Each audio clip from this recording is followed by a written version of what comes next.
We're also live on Newsfile on Joy 99.7 FM, also live on the Joy News channel on Multi TV. My name is Evans Mensah. Thanks for staying with us here on Newsfile. Samson is away this morning, but he sent me his take. I agree with that take, and so I'll bring it to you. Is national service not an illegal national suffering? What is national service about shipping a fresh graduate from Accra to Wa and not assisting her with accommodation there and starving her of her meagre allowance for 6 months? Now, this is the reality of some service persons. We heard the story of some on Ghana Connect last night. This week, some have sent me, and Samson as well, because, of course, I hosted a number of them on my show yesterday. And there were messages about the unnecessary hardships they have had to endure in the name of national service. Straight away, I say, let's make it optional and with incentives. It is no longer as useful as when it started in 1973 and in 1980. How much cheap labor does a state require in an era where government does not employ? Well, we've had job freezes.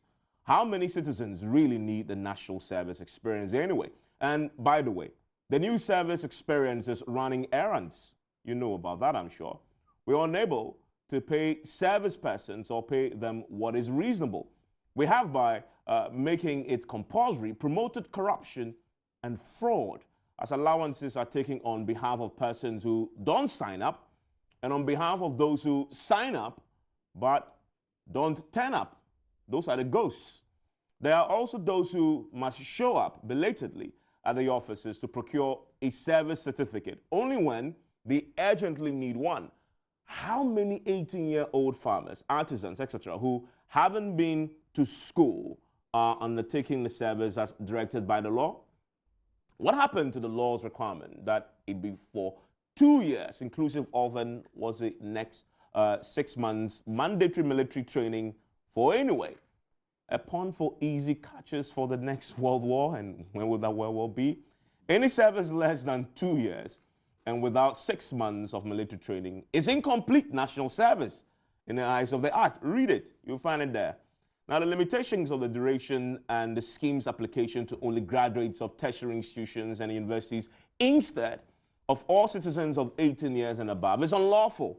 These can only be varied by an amendment or regulations and not a mysterious 1996 cabinet memo.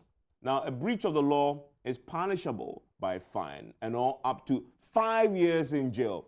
Now, share any such record of prosecution of persons who worked without first doing their service, or of an employer who failed to report such persons to the NSS board.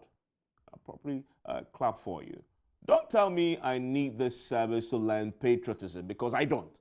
Don't tell me service time is the only time that villages get teachers. Tell the government that it's unacceptable because it has a duty to post trained teachers there. And please check Article 94 of the Constitution. Defaulting in national service, just like defaulting in paying your TV license fees, does not disqualify a person from becoming an MP or Minister of State. No legislation can topple the Constitution. I'm sure you know that. This was my position in defense of a clan, Samson's that is, a DC whom the NDC sought to disqualify in its 2012 parliamentary primaries to contest. In 2016, the MPP disqualified the clan for not fully satisfying its rules. The High Court, guess what, cleared that clan to contest because he fully satisfied Article 94 of the Constitution, and he's now an MP. Probably need to put him on that vetting committee so the process can move faster. Well, that's my take. It's Samson's as well, and it's probably right now enjoying watching us somewhere in the country.